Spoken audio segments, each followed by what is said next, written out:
Hi friends, this is Tammy with The Armored Christian. Welcome to day 36 of reading the Bible in a year. We are in Exodus chapter 14, Escape through the Red Sea. Then the Lord said to Moses, "Why are you crying out to me? Tell the people to get moving. Pick up your staff and raise your hand over the sea.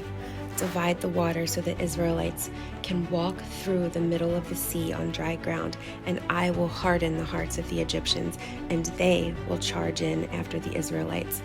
My great glory will be displayed through Pharaoh and his troops, his chariots and his charioteers.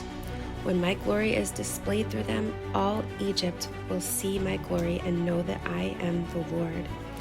Then the angel of God, who had been leading the people of Israel, moved to the rear of the camp. The pillar of cloud also moved from the front and stood behind them. The cloud settled between the Egyptian and Israelite camps. As darkness fell, the cloud turned to fire, lighting up the night, but the Egyptians and Israelites did not approach each other all night. Then Moses raised his hand over the sea, and the Lord opened up a path through the water with a strong east wind. The wind blew all that night, turning the seabed into dry land. So the people of Israel walked through the middle of the sea on dry ground, with walls of water on each side.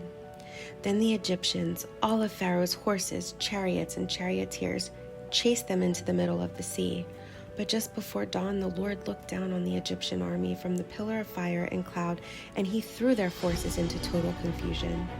He twisted their chariot wheels, making their chariots difficult to drive. "Let's get out of here, away from these Israelites," the Egyptians shouted. "The Lord is fighting for them against Egypt."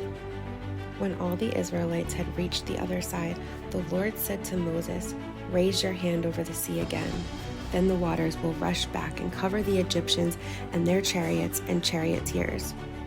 So as the sun began to rise, Moses raised his hand over the sea, and the water rushed back into its usual place. The Egyptians tried to escape, but the Lord swept them into the sea.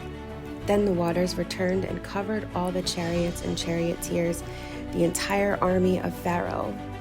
Of all the Egyptians who had chased the Israelites into the sea, not a single one survived. But the people of Israel had walked through the middle of the sea on dry ground, as the water stood up like a wall on both sides. That is how the Lord rescued Israel from the hand of the Egyptians that day, and the Israelites saw the bodies of the Egyptians washed up on the seashore. When the people of Israel saw the mighty power that the Lord had unleashed against the Egyptians, they were filled with awe before him. They put their faith in the Lord and in his servant Moses.